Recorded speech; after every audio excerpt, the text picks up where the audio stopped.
ഇപ്പോൾ മുഖ്യമന്ത്രി പിണറായി വിജയൻ ഖമ്മത്ത് തെലങ്കാനയിലെ ഖമ്മത്ത് സംസാരിക്കുകയാണ് മഹാറാലിയെ അഭിസംബോധന ചെയ്തുകൊണ്ട് Congress and to involve the like-minded CMs and leaders of various states in this great endeavor meant for the future of the people of this country.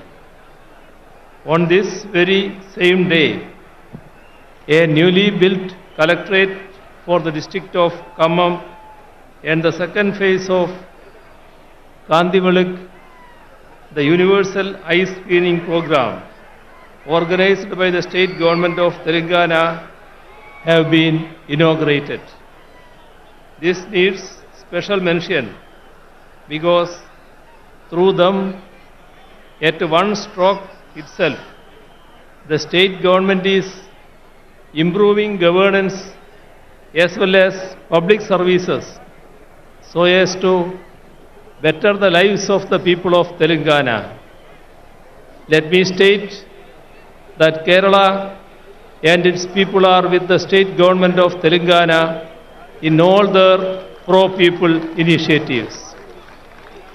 I have come to understand that decentralization of governance has been a hallmark of KCR Garu's administration. During the tenure of his government, collectorates have become state-of-the-art integrated district office complexes.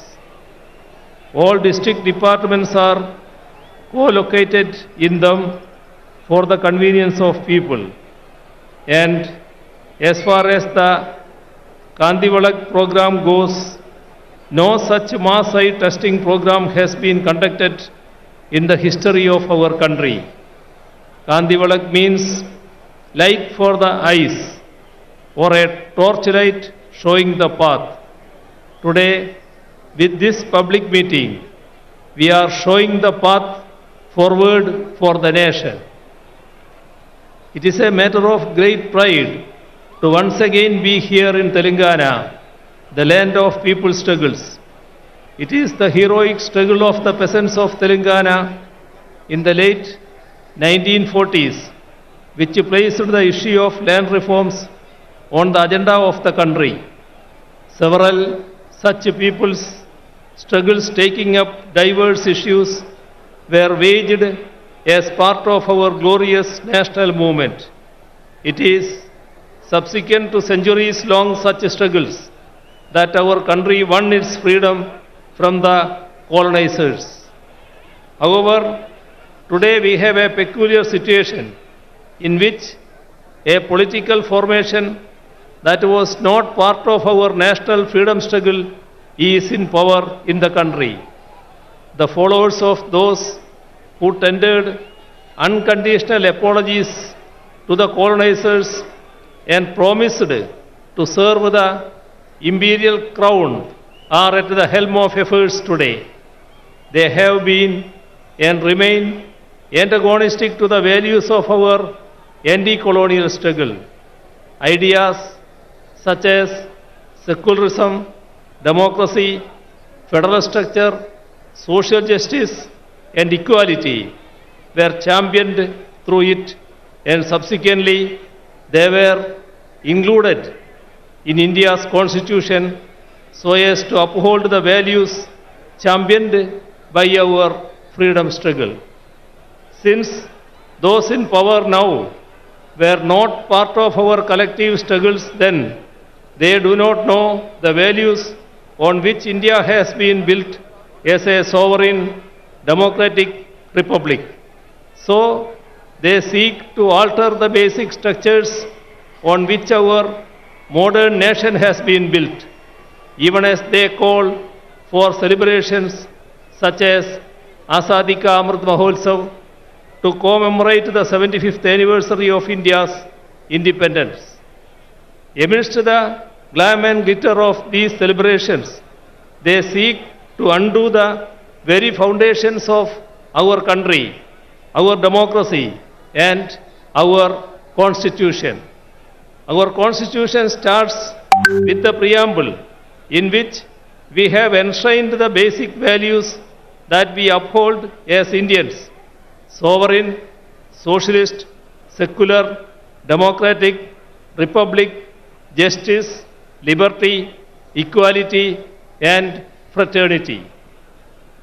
By signing various international defense agreements, they go against the concept of sovereignty. By allowing the concentration of wealth through consistent appeasement of corporates, they go against the concept of socialism.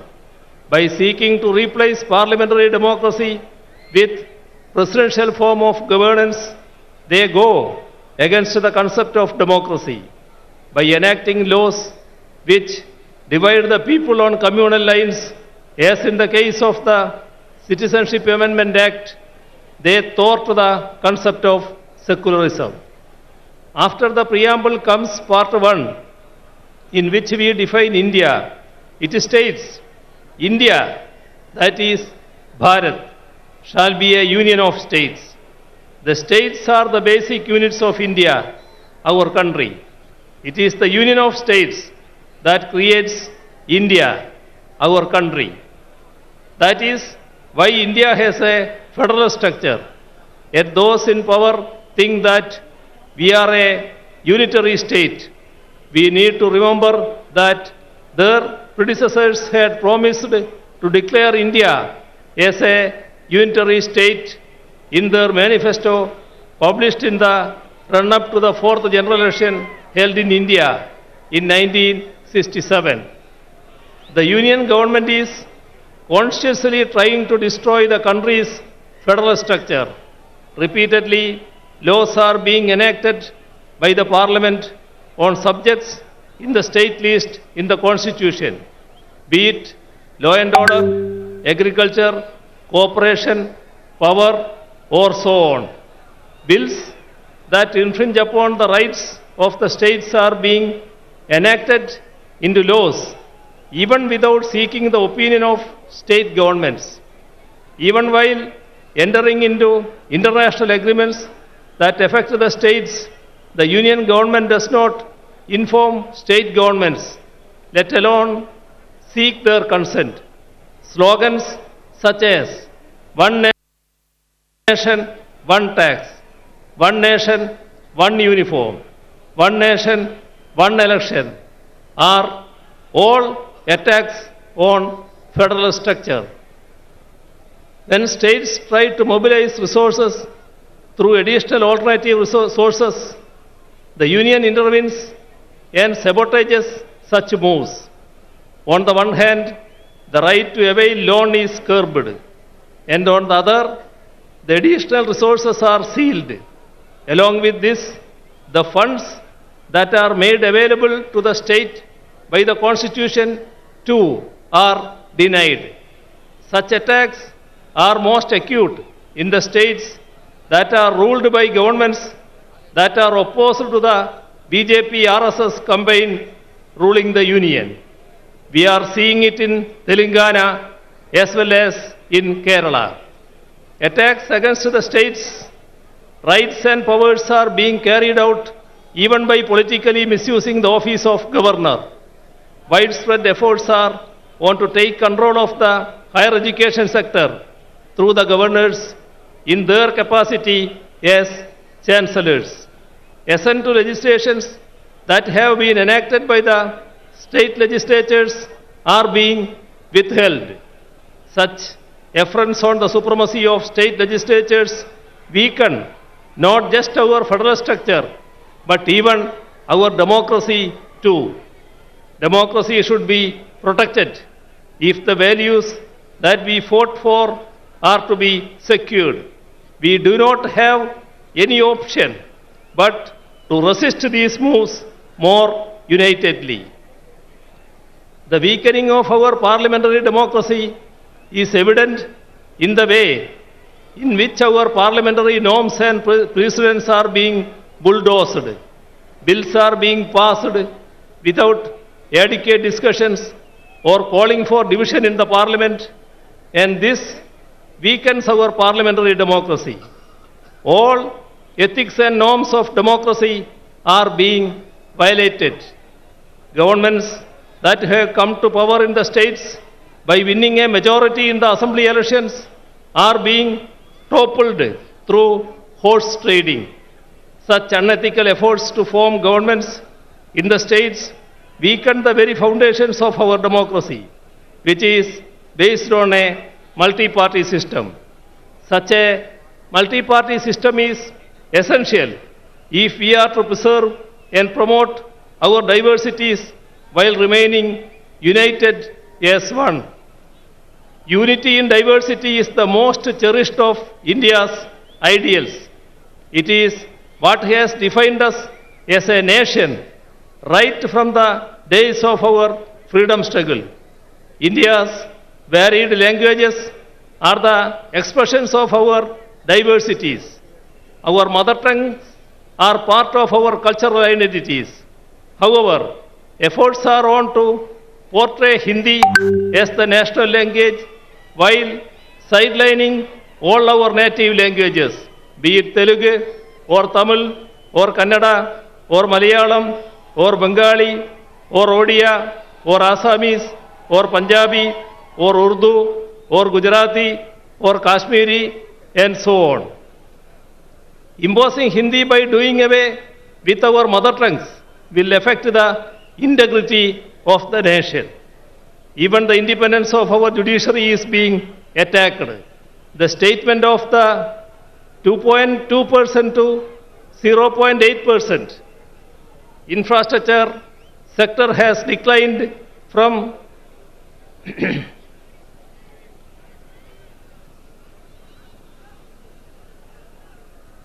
the statement of the law minister to the effect that the union government should have a decisive say in the appointment of judges goes to prove that the BJP government is hell-bent on destroying judicial autonomy and to subvert the judiciary into a nominated body of the union government. The Chief Justice himself has resisted the move, and it is commendable that the judiciary in general and the Supreme Court in particular have taken a firm stand, keeping the spirit of the independence of judiciary high. Not merely members of the union cabinet, but even the nominees are trying to meddle with the autonomy of the judiciary. Last week, the Vice President attacked the Supreme Court for striking down the NJSC Act of 2015. He even went on to say that he does not agree with the restriction imposed by the Supreme Court, which ensures that the Parliament cannot amend the basic structure of the Constitution. It is rather unfortunate that even the highest office, such as the Vice President, are making certain remarks that go against the Constitution and its spirit. India's identity as a democratic and secular country was molded in the fire of our anti-colonial struggle. The concept of India that is inclusive of different languages and cultures emerged during our national movement.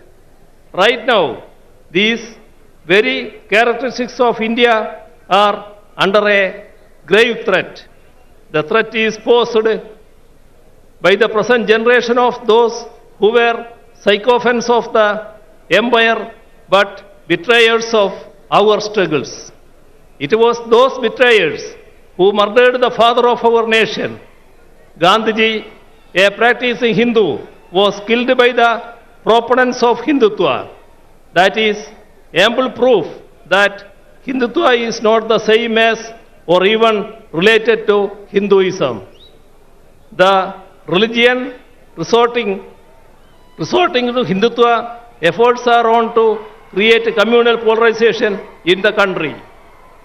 By creating polarization, a last-ditch effort is being made to diffuse the public anger against the misplaced policies of the union government. The fallout of such anti-people policies are there all around us.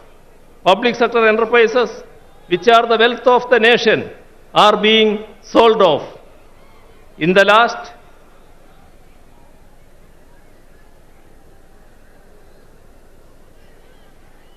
In the last budget alone, rupees 65,000 crores was sought to be raised through their sale. They say that they do not have money to provide relief to the ordinary people, but they have written off corporate loans to the tune of rupees 11 lakh crores in the last 5 years alone. This amount would have sufficed to ensure food security to the entire people of the nation. The MGNREGS envisaged by the left as a scheme to aid the rural population in their distress is being scuttled. Allocation for it and work days are under it are repeatedly being cut down. The country's development is in doldrums. Figures denote that DGP growth has declined from 7.4% to 4.7%. Industrial growth has plummeted from 2.2% to 0.8%. Infrastructure sector has declined from 19.4% to 9.8%. With regard to foreign exchange reserves too, the country is headed for trouble. Our forex reserves have shrunk from 642.2 billion in 2021 to 528.37 billion US dollar last October. The constant rise of petroleum prices has pushed the people's lives into misery. All this has made life extremely difficult for the common man. There is a sharp increase in hunger and poverty. In the global hunger index, we are 107th among 121 nations around the world. 80% of the people pushed into poverty because of COVID are in India. Imposition of GST on essential articles has spiked price rise. Last year, India's wholesale inflation has touched a 3-decade high. Price rise is as high as 39%. Even amidst such dire circumstances, welfare measures for the poor are being denied. Atrocities are being committed against minorities, women, SCs and STs. The idea of equality is given a go-by. Laws such as CAA, which seeks to alter our secular polity into a religious state, are being introduced. The main issues of the ordinary and the poor are related to their livelihoods. To create better living conditions, we need to forge the unity of the ordinary and the poor. People's unity has to emerge against the communal agenda that seeks to divide us. It is our duty to resist the backward march of our nation. As far as Kerala goes, we are resisting both communalism and neoliberalism, which are pushing our people into miseries. We are ensuring development and welfare in a communal tension-free atmosphere so that our people can enjoy the fruits of progress and lead peaceful lives. I hope that today in Khammam, the land of people's resistances, we will have the beginning of a new resistance, a resistance to secure the ideals that we fought for in our freedom struggle, a resistance to protect our secularism, our democracy, our constitution, and thereby our nation. I conclude by once again extending greetings to all of you gathered here. Thank you.